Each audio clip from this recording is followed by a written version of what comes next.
आप ओटीटी में एक सिनेमा देख रहे हो, यू आर हाईली, आप रात को 2 बज गए 4 बज गए, आप मूवी खत्म करोगे उसके बाद ही सोओगे। बस जब पढ़ने के लिए बैठोगे तो 1 घंटे के बाद चीजें खराब लगने लगता है कि चलो मैं बात कर देता हूँ, घूमने चला जाता हूँ। जिस आदमी को फोकस मूवी देखने के टाइम पे है, तो ऐसा नहीं है कि उसका माइंड के ऊपर कंट्रोल नहीं है, या ऐसा नहीं है कि उस आदमी के पास फोकस नहीं है, उस आदमी के पास पूरा फोकस है। बात यह है कि वो फोकस को रेगुलेट करता है। पढ़ने के टाइम पे अपना फोकस को कम कर देता है बॉलीवुड, और खेलने के टाइम पे सपोज वो ज्यादा कर देता है। तो why I am saying this, देखो आप कोई भी कॉम्पिटिटिव एग्जाम के लिए प्रिपरेशन करते हो, उसमें क्या है कि आपको पढ़ना तो पड़ेगा, आपके पास और कोई दूसरा ऑप्शन है नहीं। एक तो है कि आप प्रिपरेशन ही मत करो, फिर तो आपको जो करना है करो, whatever career you want to choose, वो हम लोग बाद में डिस्कस करेंगे।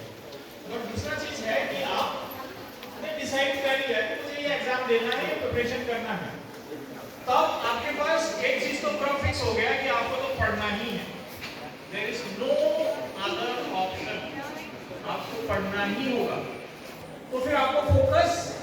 लाना ही पड़ेगा। अब उसे फोकस कैसे आता है, अभी आप लोग उस स्टेज में गए नहीं हो, ठीक है, लेकिन मैं एक एग्जांपल देता हूं। मैं बीपीसीएल में वर्क कर रहा था, तब भी मैं पढ़ता था, तो मैं आवाज टाइप लगे मैं because I am giving my energy to 2-3 different works. Office भी जाना है, ठीक है, फिर ऑफिस का काम भी आगे कभी घर में करना पड़ता है, then at the same time we are preparing also, so your energy got distributed different works, तो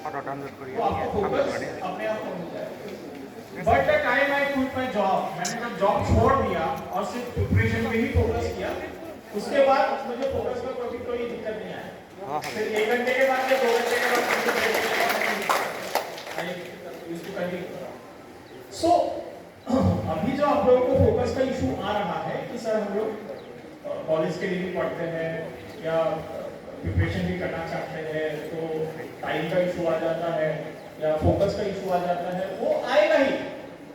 उससे आप बच नहीं सकते हो, because your energy is divided into 2 different works. तो ये कोई प्रॉब्लम नहीं है, ये हो रहा है तो अच्छी बात है। But the point is that कि आप 2 काम को एक ही दिन में अच्छे से कर पा रहे हो या नहीं कर पा रहे हो, या जस्टिफाई आप कर पा रहे हो या नहीं कर पा रहे हो, वो चीज आपको या उसके लिए आपको टाइम मैनेज करना है। अभी आप लोग सपोज अभी समझ हम कुछ किताब भी लेके आए हैं, हम लोग आप लोगों को डिस्ट्रीब्यूट भी करके जाएंगे। अभी सपोज वही किताब आपने पढ़ना चालू किया, तो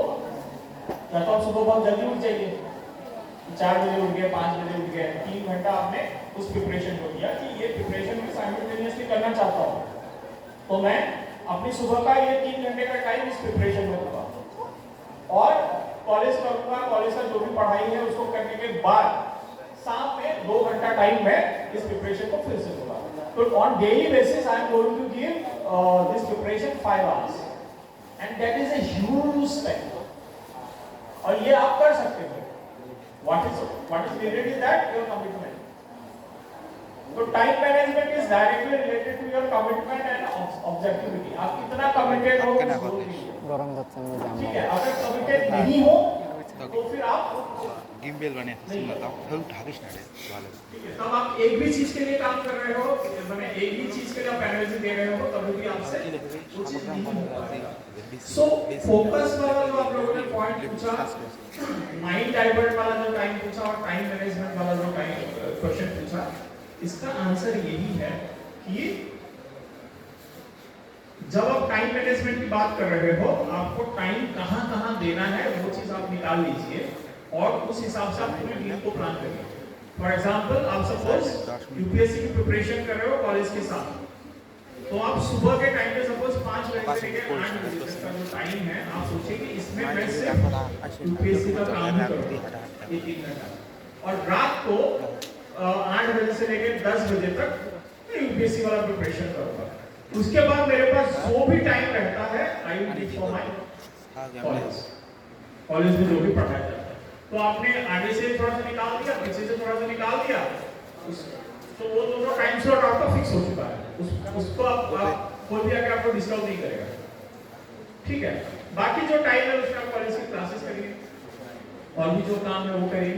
सो दैट आपका टाइम वाला काम सॉर्टेड हो जाए। दूसरा चीज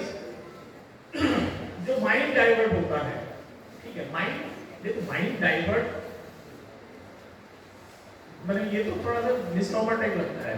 आप जब एकदम मन लगा के कोई काम कर रहे हो फिर माइंड डाइवर्ट नहीं होता,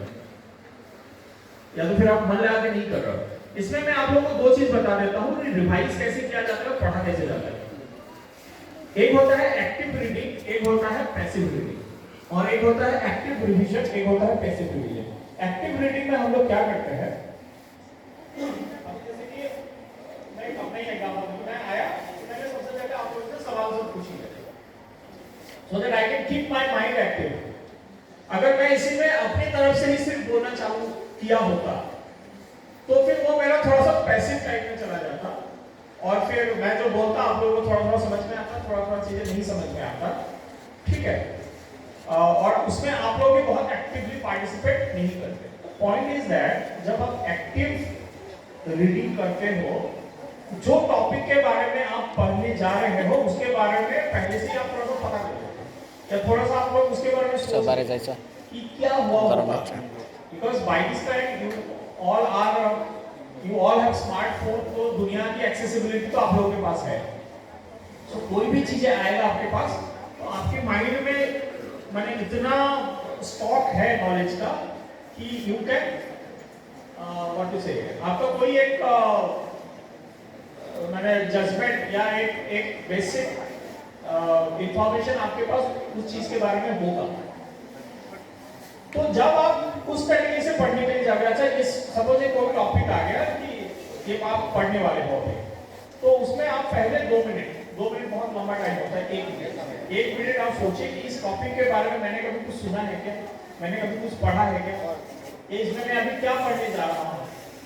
ये आपका क्या एक्सपेक्टेशन है कि इस टॉपिक में आपका क्या क्या चीजें पढ़ने वाले हैं, ये आप आधा मिनट या 1 मिनट सोच लीजिए। उसके बाद आप उसको पढ़ना चालू करिए,